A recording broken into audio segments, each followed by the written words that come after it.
you don't know my story, make sure you go watch my last video where I talk about my story and my purpose. This video's topic, I'm sure you've read by the title, is all about a guide to grief for the people that are helping other people grieve, like your friends, family, you name it. Many people know that grief is such an awful, difficult, complex thing, and I'm going to help spread some light on how to help someone grieving in this video. So if you want to learn how to do that, then keep watching. So I recently did an Instagram poll asking people what they wanted to know about helping others to grieve. So first things first, when it comes to fresh grief, as in someone that just passed away and they haven't had time to process their grief yet or even know what's happening. The first thing that I would say to do is consider who you are to them. Meaning that if you are a parent to them, a sibling to them, a best friend to them, then know your role in comforting them. Because I'm not gonna want a hug from little Susie down the road that I barely know. I would rather have a hug from my best friend. Now, if this is not so fresh grief, meaning it's been maybe a month, maybe 6 months, maybe a year, and you're just not hearing about their story, the best thing you can do is say, "I'm so sorry for your loss." They've heard it a million times over and over and over again. Those words really mean nothing to them. I know that whenever people say that to me, it's just out of respect, and it's just because they don't know what to say. Now, I can't sit here and tell you what to say because I don't know you, I don't know the other person, I don't know the person they lost, and I don't know the situation. But I can tell you that kindness is the best policy when it comes to hearing about someone's grief. You can never go wrong with being kind to someone, especially in this situation. Another big thing about grief is that people want to talk about their dead loved ones. They want to. I know my heart burst for my dad. He was my best friend, so I know that I want to talk about my dad any chance that I get. But I know that it's sometimes uncomfortable for people to hear about him because they don't know what to say and they make it awkward. And then, you should have just shut up in the first place, which is not how it should be. So I'm gonna restate this. Kindness is the best policy. You can always say, "I'm so sorry for your loss. Let me know if you need anything." And if you say, "Let me know if you need anything," you better mean it, because they get told that a billion times. But how many people actually mean that? Not many. Because I know in my personal experience, not many. Another question that I got was, what is something you should say and what is something you should not say? And I love this question because it's so broad and it's very important because people don't know what to say and what is hurtful and insulting. But again, you have to consider your role and if you know the person that they're grieving too, because that definitely plays a big factor. Some things that I know I like to hear was that your dad was such a great man, he loved you so much, and personal things that people knew about my dad. Now I'm gonna go on to the things that you should not say. So my dad passed away suddenly, so he wasn't really fighting a battle like cancer or something like an illness for a long amount of time. So people didn't really say he's in a better place now. But I know that other people that have lost people that have suffered cancer or a long-term illness like that, people would say, I know they're in a better place now, and things like that. And so that I cannot really talk on because my dad passed away suddenly. But I do know that whenever people did say that to me, I did not like that at all because this was a perfect place for him, I always thought. And I do think that too. I know that he's with the king now, but to me, this was his perfect spot. Another thing I do not like to hear, and I did not like to hear back then too, was that he wouldn't want you to be sad. He wouldn't want to see you cry. He wouldn't want you to be upset about him. Because those words make me feel that I'm not supposed to grieve and that I'm not supposed to process his death when I 100% get full responsibility to do. Another saying that I hated was, this will make you a better person. Okay, maybe it will. Maybe it'll make me stronger. Maybe it'll make me a little tougher on the inside, which it definitely did.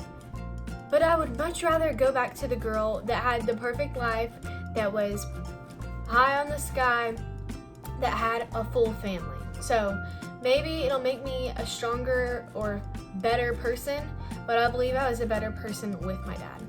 For the last of what not to say is time heals all wounds. Time can heal maybe all wounds except for grief. Grief goes on as long as love does, and I will always love my dad. So I will always be grieving, and I will always have a hole in my heart. Time does not heal grief. It does not. So I do not like that saying. It's false. Another question I got was how to comfort someone when they're grieving, but they're angry in grieving. My best answer is not to calm them down. Let them feel their feelings. It's important to feel your feelings and process your emotions. Try being angry with them. Try being angry that their person died and that they will never get them back. Now, don't remind them of everything that they're already thinking, but be angry with them. Tell them that it's not fair, and tell them that you're so sorry for them and that you hate that this happened to them. But be angry with them. Another question I got was, do you check up on them? And the answer is absolutely yes. It doesn't matter if it's been a day, a week, a month, 6 months, a year, 15 years, 25 years. It doesn't matter. People need the checking in on, because I assure you that no one else did it. It makes us feel like someone's still looking out for us and someone still remembers that we lost a part of us. Things you can say whenever you're checking up on someone is, hey, how was your day? How are you feeling today? Did you eat today? Did you get enough sleep? Have you showered? Have you brushed your teeth? Little things like that. Now, the little nitpicky ones are maybe for someone who has recently lost with a fresh grief, but have you slept today? Or how was your day? That's pretty accurate, and that's good. And whenever you check up on someone, it doesn't always have to be about grief if you are afraid of reminding them. If you want to be blatant, then ask them how they felt today, or if they needed a hug, or if they felt sad or angry, or you name it.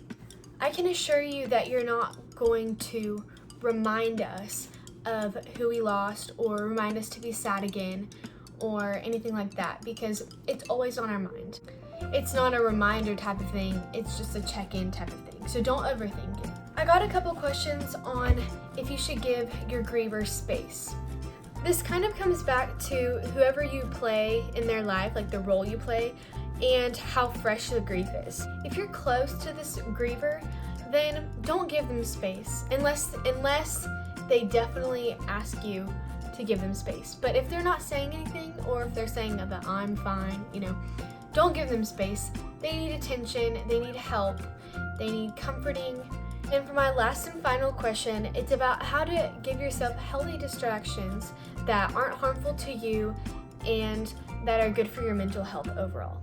A major way that I have coped, and I cope now, is writing about it. Your paper is your best friend. They're not going to judge you. They're not going to get tired of hearing about your dad or your story or your problems. You can just spill it out to the paper. This is an important reminder that if you are coping in unhealthy ways like self-harm, please, please, please reach out to a trusted adult. If you don't feel comfortable doing that, you can always DM me and we can talk, or I can get you the help you need.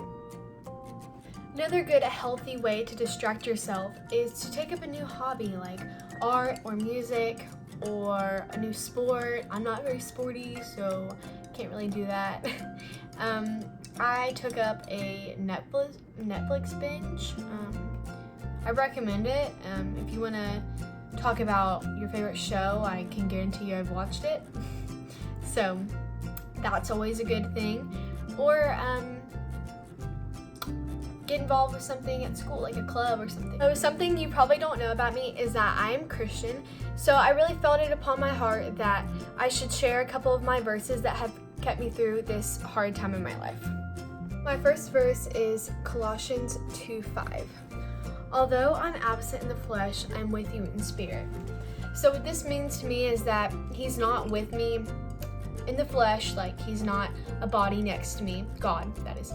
But he's always with me in my heart, always trying to guide my feet. My next verse is Proverbs 3:5, and it says, "Trust in the Lord with all your heart and lean not into your own understanding. In all your ways acknowledge him, and he shall direct your paths."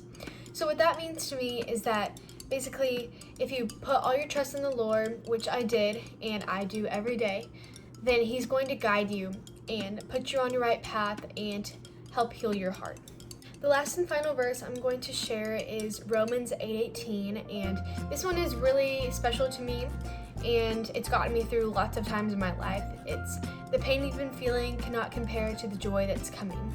And to me, that is a very strong sense of hope, and it carries me through my darkest days, actually, because I just know that he's got me at all times and that everything will be okay because he said so.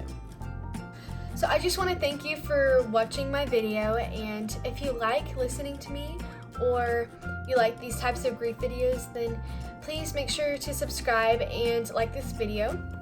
Thank you so much for following me in my grief journey, and I hope you have a blessed day. Bye.